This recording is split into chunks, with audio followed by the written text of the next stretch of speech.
Terima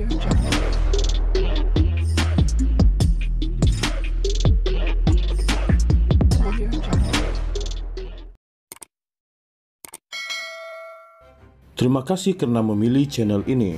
Sebelum kita mulakan video ini, sila pertimbangkan untuk menekan butang like, share, dan subscribe, dan aktifkan butang lonceng Anda agar Anda sentiasa mendapat info-info percuma pada setiap hari dari channel kami. Dan tinggalkan komen Anda karena komen Anda amatlah dihargai. Terima kasih. Ahli Parlimen Pengerang, Datuk Seri Azalina Othman Said menegaskan ucapannya dalam taklimat khas Presiden UMNO pada Sabtu lalu bertujuan membangkitkan hak undang-undang bagi seseorang warga Malaysia dan bukannya membenarkan campur tangan dalam badan kehakiman. Malah katanya, sebagai bekas pengamal undang-undang sejak 1990 dan penggubal undang-undang sejak 2004, beliau akan menjadi orang terakhir yang membenarkan sebarang campur tangan badan kehakiman oleh eksekutif atau badan perundangan. Jelas Azalina dalam ucapan dan pemikirannya, beliau hanya berpegang kepada pepatah tidak bersalah sehingga dibuktikan bersalah sebagai peraturan asas keadilan.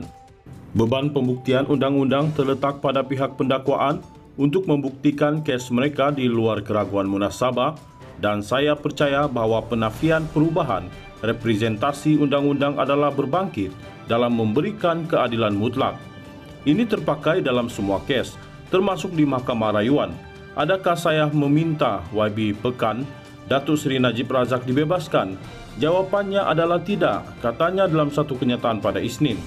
Ia susulan kenyataan yang dibuat pengurusi Gabungan Pilihan Raya Bersih dan Adil 2.0, Thomas Venn, yang kecewa dengan pandangannya yang mahu Perdana Menteri Datuk Seri Ismail Sabri Yaakob memilih orangnya menjadi Peguam Negara AG. Jelas Thomas, kenyataan Azalina yang juga penasihat undang-undang Perdana Menteri itu tidak selari dengan pendiriannya tahun lalu yang mempertahankan pemisahan kuasa dan menolak campur tangan eksekutif dalam kehakiman. Tambah Azalina, ucapannya pada perhimpunan itu adalah atas kapasiti penasihat undang-undang BN dan ahli Parlimen Pengerang. Ucapan singkatnya sekitar 10 menit hanya menyerlakan beberapa perkara tanpa melibatkan terlalu banyak butiran teknikal. Inti ucapan saya adalah untuk membangkitkan hak undang-undang seorang warga Malaysia dan setiap lelaki maupun wanita berhak untuk mendapat pembelaan dan mengemukakan bukti baharu. Jangan kita lupa bahawa pihak pendakwaan mewakili kerajaan Malaysia dan oleh itu rayuan YB Pekan secara teknikalnya dibantah oleh kerajaan. Peguam negara adalah peguam kepada kerajaan dan merupakan satu-satunya orang yang boleh menyokong sebarang permohonan.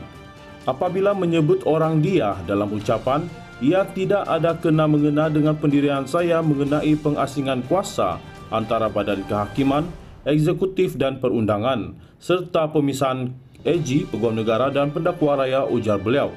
Jelas Azalina, Peguam Negara ketika ini ialah Tan Sri Idrus Harun adalah seorang yang baik dan dihormati. Sebagai Ketua Penasihat Undang-Undang kepada kerajaan dan mewakili kerajaan, Peguam Negara bukan sahaja sebahagian daripada eksekutif, tetapi pendakwa raya berpangkat tertinggi di negara ini yang boleh menggunakan budi bicara untuk memulakan, menjalankan atau menghentikan sebarang prosiding di kebanyakan mahkamah di Malaysia. Dalam ucapan, adakah saya meminta AG disingkirkan untuk membebaskan YB Pekan sehingga dia tidak perlu menghadapi baki pertuduhan dan perbicaraan terhadapnya? Bukankah YB Port Dickson Datuk Seri Anwar Ibrahim mendapat pengampunan setelah Pakatan Harapan PH meraih kemenangan dalam PRU14, atau apabila Tommy Thomas dilantik sebagai AG oleh Perdana Menteri ke-7 Tun Dr. Mahathir Mohamad, bukankah dia seorang PH? Adakah anda baru mengalihkan tiang gol? Perdana Menteri Pakatan Harapan menukar AG dan begitu juga Perdana Menteri Perikatan Nasional, tetapi Perdana Menteri dari UMNO Barisan Nasional tidak boleh menukar atau menggantikan Peguam Negara. Double standard saya rasa jelasnya lagi.